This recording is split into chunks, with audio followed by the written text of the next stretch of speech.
Our employees, we have 65,000. If you look at the 18,000 Anheuser-Busch employees, and you look at the 47,000 Anheuser-Busch wholesaler employees, and they're full of pride and they're full of commitment. I think it's the impact, honestly, on the employees that weighs most on me. We are announcing investment for our frontline employees and their employment. When you look at the organization, I mentioned it's 65,000 people when you put it all together. Mm-hmm. And if you extend it even a little bit further, it includes American farmers, the folks that make our high quality ingredients. These are farmers, these are brewery workers, these are drivers, merchandisers, sales reps, everybody that brings our industry to life and our business to life. What's weighed on me the most has been, as I mentioned, your employees. The employees. Okay. So what we'd all consider a nightmare from hell scenario for any business continues to rage on at Bud Light. Their sales plummeted nearly 30% last month, and it's probably going to be even more than that this month. And it's doubtful that things are going to improve anytime soon. They've inserted themselves into an extremely polarizing discussion. And by doing so, they've alienated millions of customers. And the reason why it's doubtful that things are going to improve anytime soon is because both sides on this discussion, both sides are dug deep into their positions. And Bud Light is trying to straddle the fence. They're trying to appease these woke activist freaks, but at the same time, they're trying to sweet talk their core consumer base. So they're trying to play both sides. They want to get all the credit. They want to virtue signal and look like they give a damn about these woke freaks. And they want to get a pat on the back, and they want to be in a good old boys club, and they want to get a good ESG score. But at the same time, they're saying, look, we know that you guys are against this, but please continue to buy our product.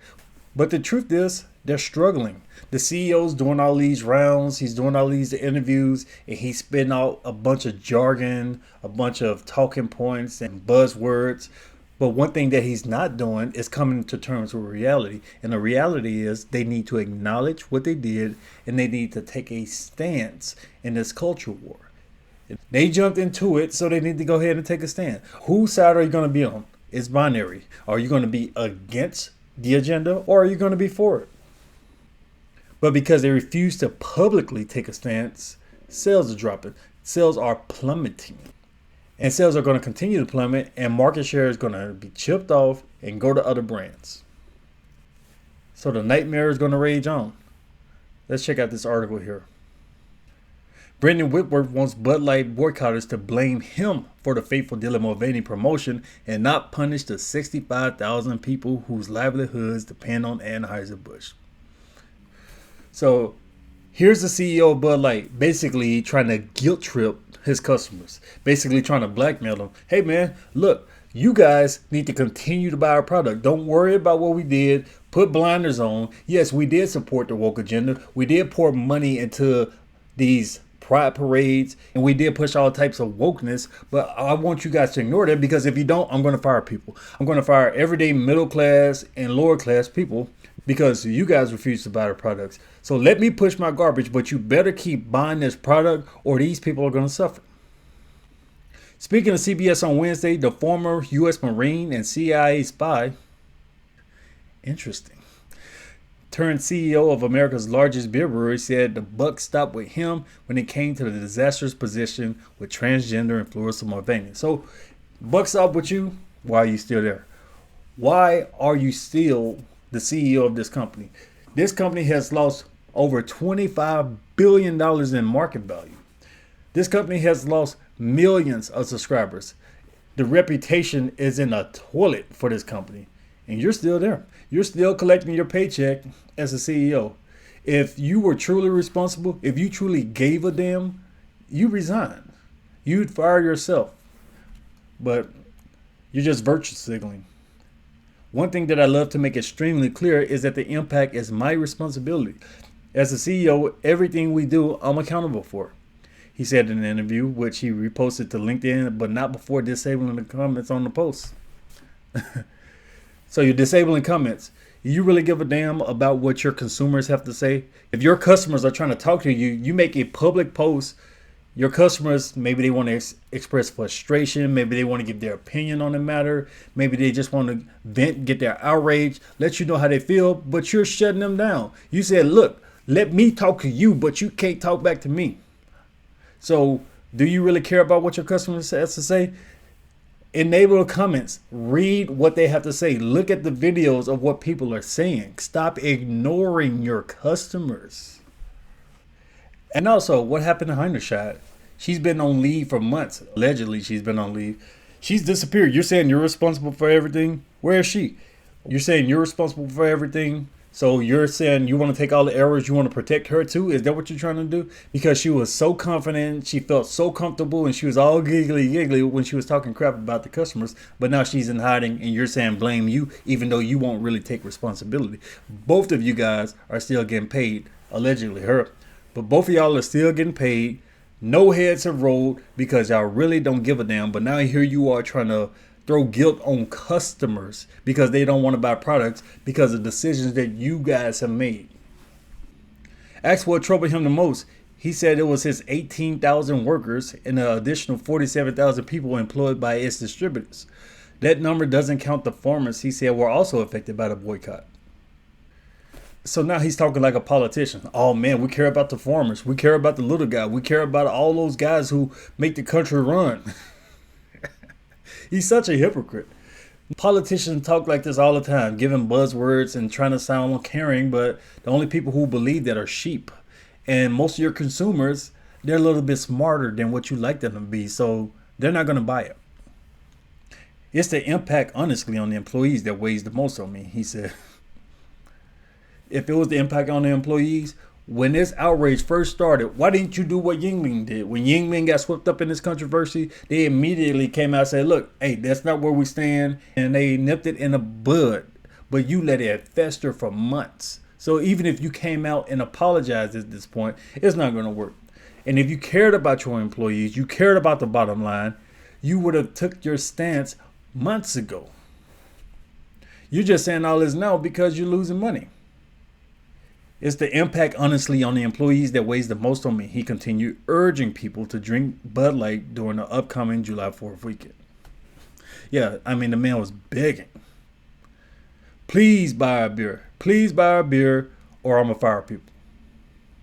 While Anheuser-Busch has sought to minimize the role Mulvaney played in this strategy, Witworth reaffirmed that the company would not change its stance in its partnership. There you go. Because he's afraid. Because deep down inside, he knows what he needs to say, but he's afraid of the woke mob, so he's not going to do it. He's afraid of that ESG score getting hit, so he's not going to do it. Bud Light has supported LGBT elemental P since 1998, so that's 25 years. And as we said from the beginning, we'll continue to support the communities and organizations that we supported for decades. See, this is what this guy and leaders of other organizations don't understand. Back in the day, decades ago, 10, 15, 20 years ago, we all see a gay person, a lesbian, bisexual person here or there, like probably in your class, your neighbor, somebody in your family, but nobody cared. Nobody gave a damn. Oh, yeah, that's just that guy. He's gay. Who cares? But recently, in the last couple of years, a bunch of extremists, a bunch of radicals, far left radicals, have taken over the message from the LGBT community. These radicals are not just the typical gay people that we grew up being used to seeing. These people are extremists because they want to groom children. They want to indoctrinate little kids into woke ideology. And they're doing it in all kinds of ways. They're doing it in the schools. They're convincing parents to take their children to places that they shouldn't be. They're infiltrated into cartoons and movies and companies that are typically geared towards children. These extremists are there. And these companies don't realize that they're still thinking about the gay community from 20 years ago. And it's not the same. So when people see LGBTQ elemental P, we're not thinking the gay person, the gay neighbor, the gay classmate from 20 years ago. We're thinking about these activist freaks who are trying to indoctrinate and groom children. It's not the same thing. He may sought to shield himself from the fallout of the promotion, but he did not explicitly apologize for partnering with Mulvaney either. A number of customers have claimed that this official acknowledgement of a mistake was the prerequisite for winning back their business. Yeah, but he doesn't care. He's not going to do it. So you do have some customers trying to tell you what you need to do to try to start mending the wound, but are you going to do it? Do you have the testicular fortitude to do what you need to do, or are you going to continue to be a soy boy? Witworth and brand head Todd Allen are now hoping a new campaign will resurrect sales after demand dropped like a rock amid the controversy. So yeah, they've been launching these ads, just a bunch of dumb ads they've been releasing over the last couple of months, trying to say, hey, look at this ad. It's funny. It reminds you of Bud Light. We all do crazy things, but we come together. We can have a cold one. It's not going to work. Nobody's going to compromise their values over your BS commercials. As part of it, investments for the brand are set to triple this year, including spending across sports, prime time, and television. Whether that would be enough is questionable. No, it's not going to be enough. Because now what they're going to do, they're going to throw Bud Light everywhere. You open Twitter, Instagram, you're going to see Bud Light. You watch a football game, you're going to see Bud Light. They're going to be on billboards. They're going to have more commercials. They're going to do everything but acknowledge what they did was wrong and take the proper stance in the culture wars because they're afraid. Because the CEO is a soy boy. Because he's letting these freaks run his company. Because clearly this company is under the influence of a bunch of leftist activists. Because he's afraid of backlash. It's insulting that you think an ad about summer will make us forget our principles. Exactly. You're pouring salt in the wound. You're making it worse. The boycott continues, wrote conservative podcasters Liz Wheeler last week, demanding an official apology. And because these guys have refused to take the proper stance, and because sales continue to plummet, we're seeing casualties. Over 600 people have been laid off at this Bud Light distributor. I believe that's just the beginning of the bloodshed. We're going to see thousands of people from distributors, people who work on these farms, people who work at the main Bud Light, those 18,000 people he was talking about. A lot of these people are going to take a hit. Now remember, the CEO's not going to take a hit. Alicia Heinerscheid's not going to take a hit. The board of directors, all these people who want the ESG score, who want to suck up to the woke leftovist freaks, all these people, they're going to keep their jobs. But the people at the bottom of the company, the mid-level managers, they're going to get fired. So 600 people are gone, and it's become controversial online. It's become a debate because a lot of people are saying, good, Bud Light is suffering, and we're seeing more evidence of it. But there's an argument against this because people are saying, no, we don't want to see everyday people lose their jobs over this. But if you're going to start buying products from Anheuser-Busch, if you're going to stop drinking Bud Light, it's going to happen. Their sales are going to drop, so they're not going to be able to justify all of those employees that they have. The distributors are not going to be able to maintain a massive payroll like that if they're not bringing in the sales. But don't let these guys guilt trip you into this because it's their own fault. Businesses open every day in America. Businesses fail every day in America.